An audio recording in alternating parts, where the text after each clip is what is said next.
I think I do know the newest entry into the Royal Rumble match. AJ Styles becoming a Royal Rumble killer, an interesting woman segment that took up 40 minutes on a 3-hour Raw, and Alexa Bliss meeting the 3 most devastating letters in WWE. That was Monday Night Raw on the January 25th edition, and we are dissecting all of that in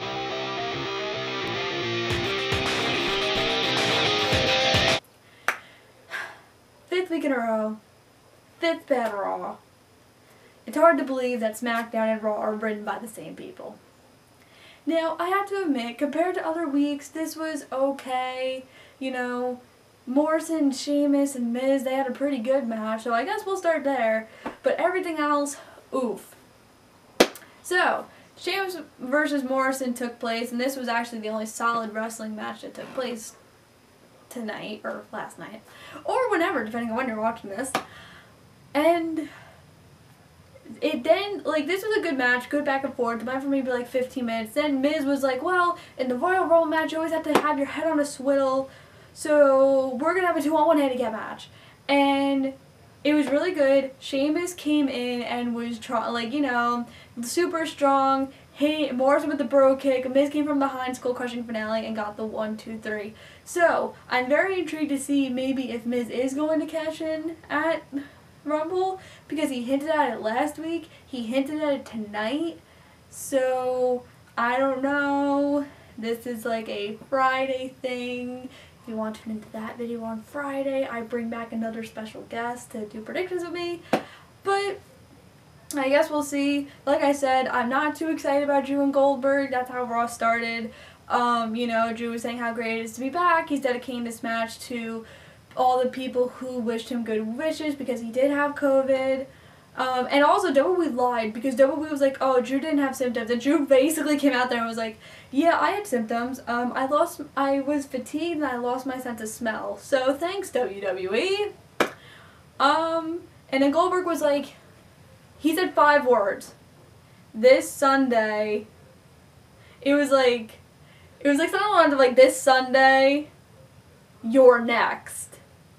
And I was like, wow, we flew all the way out here from Atlanta to say like 5 words and to beat on Miz and Morrison, who came out and was like, it doesn't matter what happens this Sunday because, if you two are both down, you two are both injured, we're going to come out and we're going to beat you up more. Miz is going to cash in and be WWE World Heavyweight Champion going into WrestleMania. Like I said, I don't know if that's the direction they're going.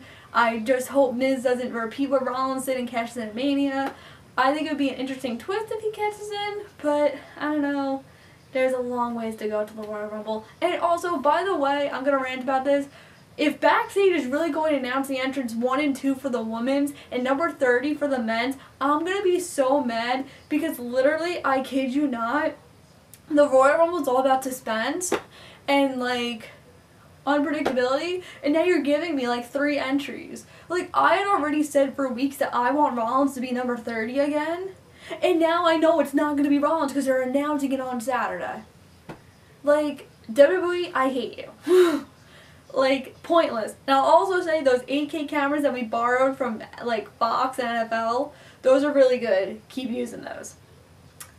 Anyway, speaking of the Royal Rumble, I think we know who the newest entry is. That is right, Edge has entered the 2021 Royal Rumble. He cut a promo saying, 10 years ago, he fell asleep the night after WrestleMania 27 as the reigning defending World Heavyweight Champion. The week after, he had to sadly forfeit the title due to injury and he had to retire. And 9 years he fought and he fought and he fought because this was the only thing he ever wanted to do. And in life, you have to fight for your dream and you have to make it worth it. And he fought to come back, and, Orton injured him, unfortunately. And this Sunday, he's going to fight to take that WWE World Heavyweight Championship and main event WrestleMania and win the Royal Rumble. I am so excited. I love Edge. I sadly started watching WWE after he retired, so all I've seen is like tapes and stuff, and then of course his current run that he's had now. He's just so talented. He's so good. He knows this business like the back of his hand. I don't think he's going to win. Unless you're going to put the title back on Randy, which I don't think we're going to do. But this was an amazing promo. So well put together. I'm really excited to see what Edge does. And you know, Edge, if you really don't have anything to do at WrestleMania, there's a certain architect that might have something for you. But also speaking of that, AJ Styles kills another Royal Rumble hopeful's dream. Oh frickin' boy. So, R-Truth and AJ were talking about like the Royal Rumble, and then Pierce is like, well, we're going to have a match, and if Truth wins, he gets to go, and then if AJ wins, you know, whatever. This is the third week in a row they had this match. And now R-Truth is not in the Royal Rumble. Why do you keep, like, here's the thing. As of right now, there are 17 people entered in the men's Royal Rumble, which leaves, if I can do math correctly, 13 open spots. Okay, if you had Drew, Ricochet, and R-Truth, you would have 10 open spots, which is fine. Because, you know, it leaves for some surprises, some NXT calls-ups, if you're going to do it that way. So, like, what the hell? Like, come on. I do understand that because of COVID, there probably isn't going to be very, like, 10 people in the ring at a time, because that is not CDC guidelines at all. But yeah, I'm just kind of upset. I wish they wouldn't do it this way. I feel like they are very much announcing too many people in the Rumble. Like, especially with Edge, that could have been a huge surprise. And I guess the reason they didn't want to do it is because it might have been a repeat from last year. Because that is exactly what they did. Like, Edge was a huge surprise at the Royal Rumble. But, come on. Like, literally they say every year, like, Royal Rumble was all about the numbers, all about unpredictability. You never know. And even Brian's promo on Friday. And now you're giving us all this information. What are you doing? But I'll go into the main event segment with my pick for the Women's Royal Rumble now that she's not Pro Women's Champion. I was very scared she was going to win tonight. I was like, God damn it, now I'm going to think of someone completely different to win. So it was Alexa Bliss versus Asuka for the Raw Women's Championship. Last week, you know, Alexa Bliss did beat Asuka in a non-title match. Alexa's Playground did air saying how, you know, she just wanted to have fun.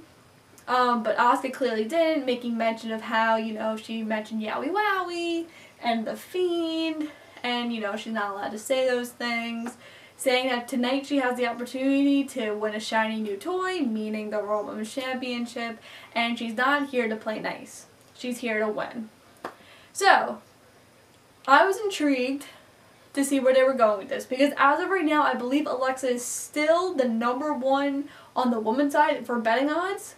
The Royal Rumble is really the only thing I look for in betting odds. I believe Alexa is still #1 as of Monday at 12:10 in the... Or actually Tuesday at 12:10 in the morning. So the match starts... And, you know, Asuka's getting a lot of offense in. And then she transforms into the goddess out of the middle of nowhere. And it's so cool because Alexa basically looks mortified that she's transformed into the goddess character. And she's like, oh my god, oh my god, oh my god. And the lights go out, purple, you know, whatever. Fiend version of Alexa. So now you're like, oh my god, like what's going to happen? Is she really going to win the title? You know, they had 2 minutes left when she transformed into this. Like, what's going to happen? What's going to happen? Oh my gosh. And then all of a sudden, you see the mandible claw, and you see Randy. Randy gives the RKO. And that's how we end Raw. I'm excited we're going forward with this feud. I want to say that we're holding off till a big match at Mania. But I don't know what else we could do with Randy and The Fiend.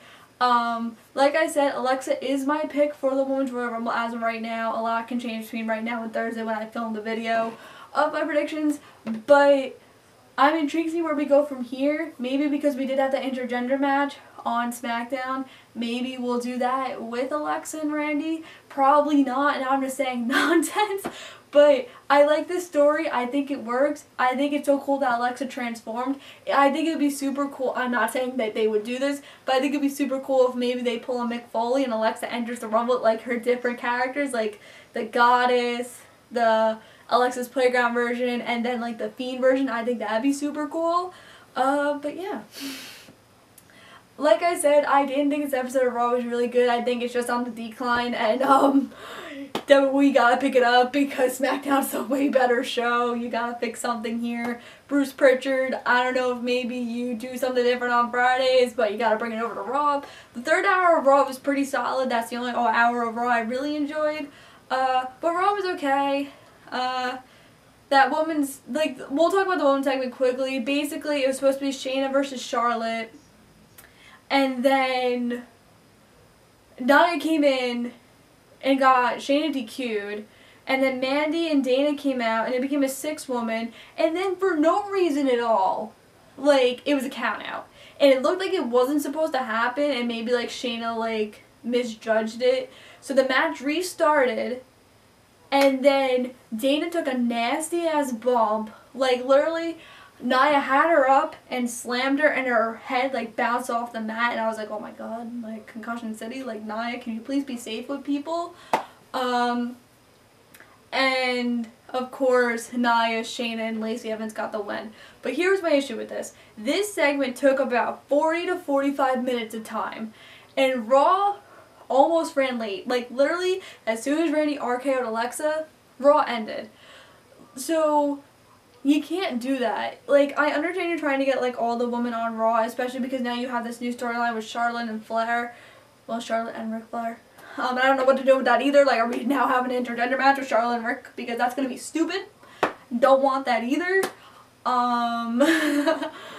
But you can't take 40 minutes of time. It should, like, you should have just announced a 6-woman tag team match. It would have made so much more sense if you would have done it that way. But again, I'm not Bruce Pritchard. I'm not Vince. I really don't know anything. Woo! But yeah, like I said, Raw was okay. That woman segment really dragged. Yeah. So like this video, comment what you thought about Raw, what you liked, what you didn't like. Throw in your early Rumble predictions, and that video will be up Friday. And yes, Izzy will be back. We are recording it Thursday afternoon, so I'll post it Friday morning. So post your early Rumble predictions, what you liked, what you didn't like. Do you agree with me? Tomorrow afternoon, I'm probably going to actually post the, I think they're calling it the Superstar Spectacular. It's the India show they're doing, so I'll review that. Thursday, we'll be back with Dynamite. And Saturday, we will be back with SmackDown. And Friday, of course, we'll have the Rumble predictions. I don't know what time the video will be posted on Saturday for a couple reasons. If you see my room right